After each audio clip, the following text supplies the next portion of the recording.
and welcome to Kathleen Color. Today I am testing the new Teint Idole Ultra Wear Care and Glow Foundation from Lancome. This foundation is different from the original in that it has serum-like qualities, skincare ingredients, and has a glowy finish.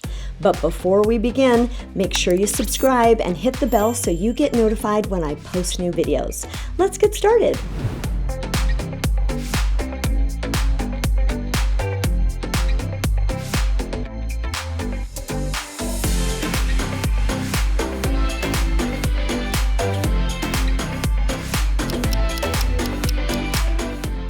It's the end of the day, and on the Kathleen Color Scale, I give this foundation a 5.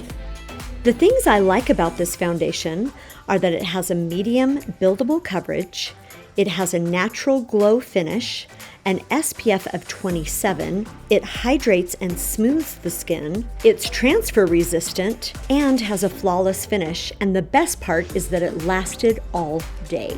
The only thing I don't like about this foundation are that the shade numbers are different than the original.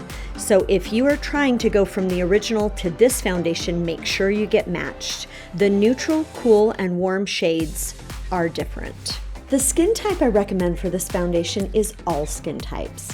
Thanks for watching. You can follow me on Instagram at Kathleen Color. Hit the like button, subscribe, and I'll see you next time. Remember, life is better in color.